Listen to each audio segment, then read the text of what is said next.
What's up, YouTube? Georgia Silver Hunter back with our first $half hunt of 2022.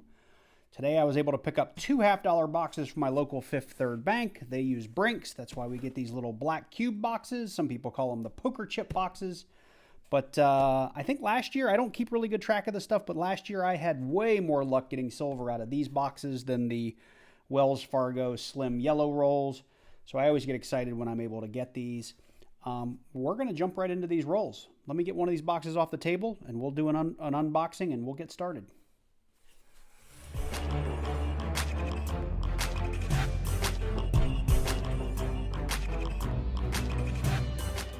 All right, well, here we go. Box number one. If you're new to coin roll hunting, which many of you that come to this channel are not, but I feel like I have to explain this for anyone that just happened across the channel, because that does happen. We are hunting $half, mainly for silver. However, there's a bunch of other coins that are numismatically relevant, which means they've got collectability, right? Coin collectability, that we look for in these rolls. And I have a document in the description down below. It's a Google Doc that has all the things that we'll be looking for. They're mainly no FG, which means the creator's initials are missing. It's on a couple of different coins. And we're looking for something called a DDO, or a double die obverse, which means that the die that's used when they punch these coins, it's got a blemish or an issue with the die, and it creates doubling on the face, or it's double die obverse is on the face, a double die reverse is on the back, and we look for those. We also look for NIFCs, which is not intended for circulation. That would be any coin 2002 to 2020. They were not generally released to the public. They were only available from the mint. And of course, as I started with, we are looking for silver, which is anything 1970 and earlier, with 1965 and 1970 being 40%, 64 and earlier being 90% silver.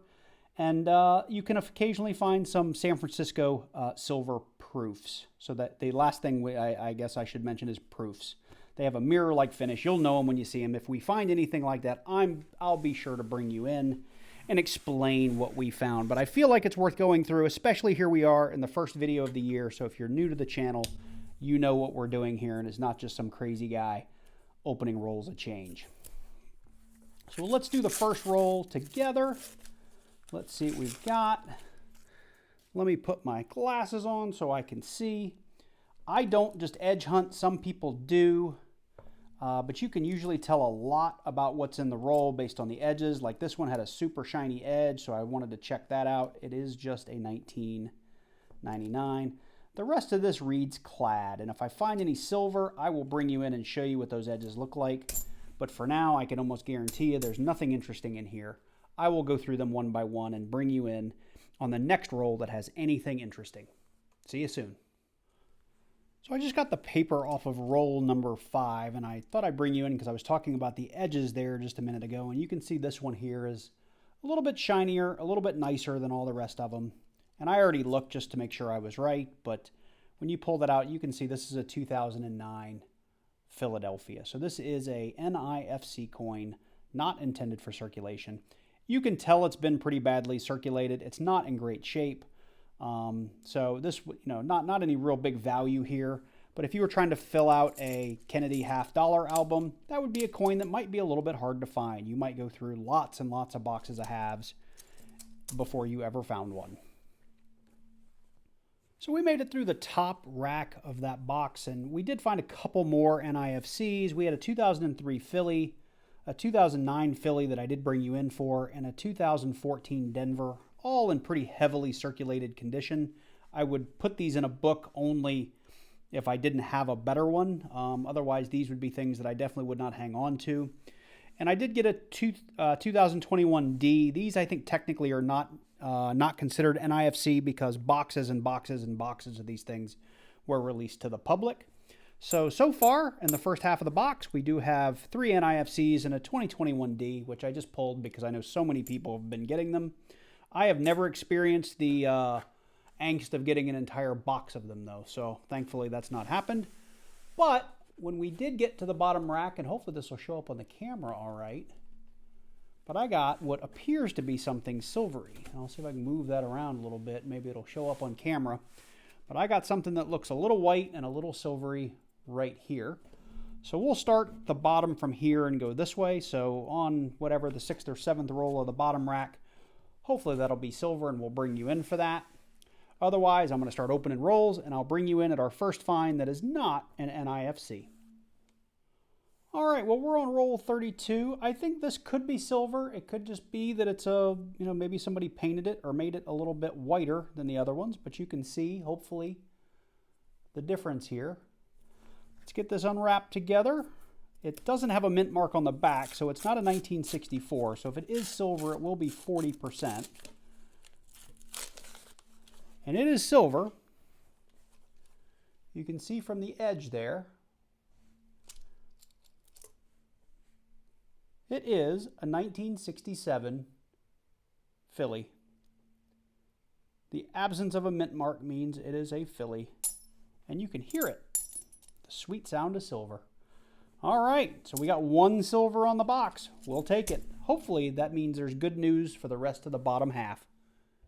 Well, we have finished out that box, and unfortunately the rest of the bottom rack only produced one more NIFC, and I believe it was this 2003 or maybe it was this 2008 Philadelphia. So we ended up with 4 NIFCs, a 2021 on the box, and this lonely 1967 40% silver. So with that, we're going to get these out of the way, and we're going to jump in to box number 2. So I've already taken the liberty of opening this box just so you didn't have to see me struggling with yet another set of tape. I did take this top rack out and rolled them over to see if we had any silver on the enders for the bottom rack. Just on the top, I didn't flip the bottom one over. But I did flip all these top ones and I did not see any silver. So like the first box, we're going to jump in and hopefully find something early, and hopefully we find stuff often. Stay tuned. So we've just been ripping through this second box, and I did not bring you guys in on the NIFCs, but I did just want to stop here. We have found 5. We've got an 03, 2 2012s, a 2016, and a 2018. The 18 looks pretty good. The 2003 looks pretty good. The other ones are kind of beat up. If I were collecting them, I'd probably hang on to those 2 on the end. But I did want to stop here because I've actually been taking these out and weighing them, because another way to tell if you might have silver in them is to weigh them in advance. And if you get over 226, oftentimes 226 grams, oftentimes that means there's silver in there. Not always, but oftentimes. You could just have a bunch of proofs.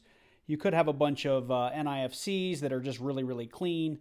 But at 226.6, I would be shocked if there wasn't silver in this one. I can't remember. Maybe the next one was heavy too. Let's look real quick. Nope, 225.0 is about right. That's about even. That's what you normally would expect. So I tell you what, let me get my camera set up and we'll open this heavy one on camera together. All right, well, here we go. 226.5 or 226.6 grams. So let's open it together. I already think I see some white through the paper. I will be shocked if there's not silver in here, but it's possible there isn't. 226.6, and I'm not seeing silver. I'm seeing something without a rim. Let's see here. I'm absolutely shocked there's not silver in this one. 226.5 is just really, really heavy for a roll.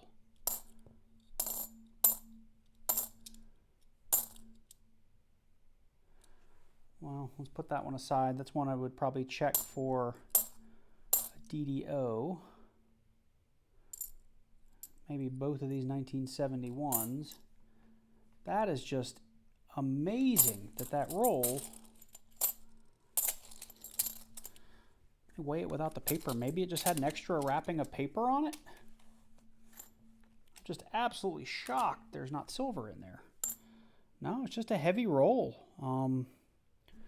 That's insane, guys. I don't think I've ever gotten one that was 226.6 with the wrapper on and didn't have silver in it. That's amazing. Oh well, win some and lose some. All right, well, we are on the last roll, and I'll be honest with you, I'm still a little shaken up that roll that was 226.6 did not have silver. 225.7, 225.8, it's pretty normal. But to be like a half gram or more over, man, that's almost always signs of like a couple of 40s or maybe a 90% silver in there. But I thought we would do this last one together in case we got lucky and got some last roll silver. It doesn't look like we did. Let's see what we have here. Something we'll check under the scope.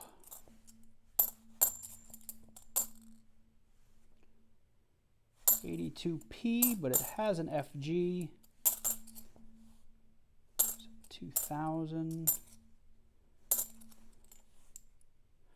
There's a 2016 Philly NIFC to go with the Denver we already found. And that's it.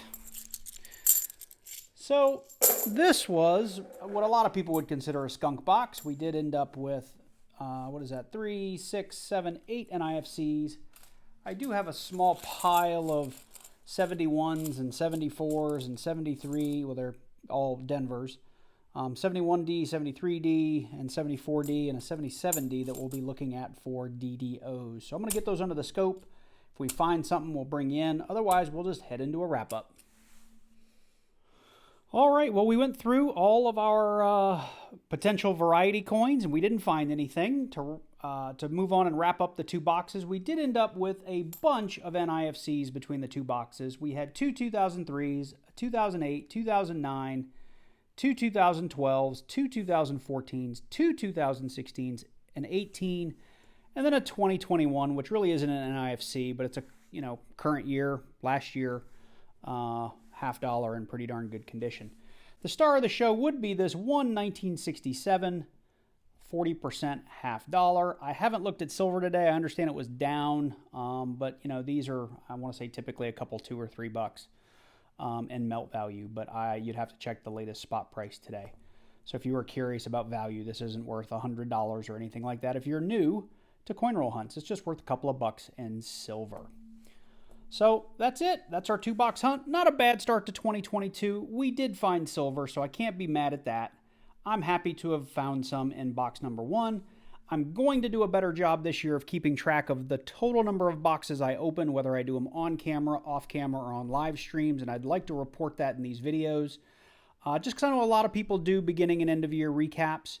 And I would love to have kept track last year and known did I find 300 silvers or 55 silvers. I just don't know. I know it was more than 55. So I want to start doing that, and I'll report that out, hopefully in every video moving forward when I do $50. I do have a box of pennies and a box of quarters waiting for me at the bank. I'll be picking those up probably tomorrow, so you can expect another video over the weekend or maybe early next week. Anyway, I hope you enjoyed this video. If you're new to the channel, or if you've been here often and you haven't subscribed yet, please consider heading down below. It's free. It doesn't cost you anything. Click on that subscribe button. And if you could interact with the video at all, click the like button, leave me a comment. It really helps out in the search algorithm, and it lets me know you're watching the videos and you're enjoying them. So if you wouldn't mind doing that, head on down there and do that now. You guys, I hope everything's going well. I hope you had a happy new year and everything is going the way it should. So take care, and I look forward to seeing you in the next one.